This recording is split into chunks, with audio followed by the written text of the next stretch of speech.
Cube Radio. Salut, c'est Charles Dran avec l'équipe dans 5 minutes. On s'intéresse aux sciences, à l'histoire et à l'actualité. Aujourd'hui, on parle d'anxiété et de technologie. Au cours de la dernière décennie, l'augmentation de la détresse psychologique chez les jeunes au Québec s'est accompagnée d'une forte augmentation de l'utilisation des téléphones intelligents et des médias sociaux. Ces deux tendances qui augmentent parallèlement sont-elles nécessairement liées? Étant donné l'ampleur du phénomène, des chercheurs se sont récemment penchés sur cette question et le résultat donne matière à réflexion. Voici Véronique Morin. Des données de l'Institut de la statistique du Québec montrent que la proportion de jeunes secondaires aux prises avec un niveau élevé de détresse psychologique avait augmenté ces dernières années. Il est passé de 21 % en 2010 à 29 % en 2017. La prévalence des troubles anxieux était aussi en forte croissance. Et la pandémie a fait augmenter ce phénomène. Selon une étude de l'Université de Sherbrooke publiée en 2021 et 2022, près d'un jeune sur deux, âgé de 12 à 25 ans, présentait des symptômes d'anxiété ou de dépression modérée. Pourquoi? Et surtout, comment stopper ce fléau? Déjà en 2019, l'Association des médecins psychiatres du Québec pointait du doigt les fameux écrans. Elle affirmait que les enfants nés depuis 2010, ce qu'on appelle la génération alpha, ayant toujours vécu avec les écrans, étaient plus propices à la détresse psychologique. Et nos jeunes Québécois ne sont pas seuls à souffrir davantage. Le phénomène est répandu partout en Amérique du Nord. Une variété d'études transversales, longitudinales et empiriques avec des données probantes portant sur l'utilisation des téléphones intelligents et des médias sociaux examinent le lien avec l'augmentation de la détresse mentale, des comportements d'automutilation et des tendances suicidaires chez les jeunes. On y découvre qu'il existe une relation dose-réponse, c'est-à-dire que la durée d'utilisation des écrans est directement corrélée avec l'augmentation des troubles psychiques. C'est ce que l'on apprend dans une vaste étude réalisée par le département de psychiatrie de l'Université de Toronto et de l'Hôpital pour enfants de Toronto, dans laquelle les chercheurs ont amassé une grande quantité de données qui pointent dans cette direction.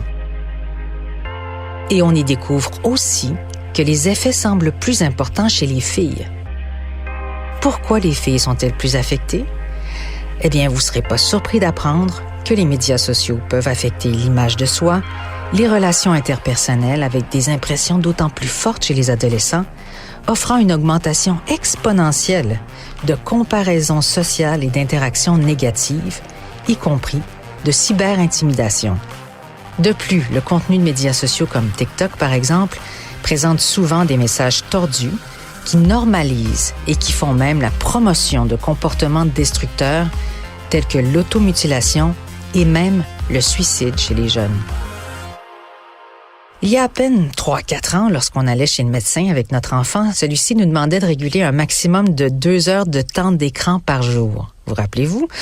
Aujourd'hui, suite à la pandémie et les confinements entraînant l'augmentation du temps d'écran, qui peut prétendre pouvoir limiter le temps d'écran chez les jeunes? Même le médecin baisse les bras. Résultat, disent les chercheurs, de fortes proportions de jeunes se livrent à une utilisation intensive des smartphones et multitâches médiatiques, entraînant une privation de sommeil chronique qui a des effets négatifs sur le contrôle cognitif, les performances scolaires et le fonctionnement socio-émotionnel. C'est triste. On dirait que c'est un phénomène qui s'est installé plus rapidement qu'on a eu le temps de le voir venir. Mais les écrans, eux, sont là pour rester. Ils font partie des salles de classe maintenant. Il faut donc trouver des moyens pour réguler leur utilisation auprès des jeunes. La recherche publiée dans la Revue médicale canadienne propose des pistes de solutions. On propose de travailler en collaboration avec les jeunes et leurs familles en utilisant des approches ouvertes, sans jugement, et adaptées à cette nouvelle réalité pour réduire les méfaits potentiels de l'utilisation des médias sociaux et des téléphones intelligents. Ouais, en quelque sorte, apprendre à vivre avec les écrans qui font désormais inéluctablement partie de nos vies.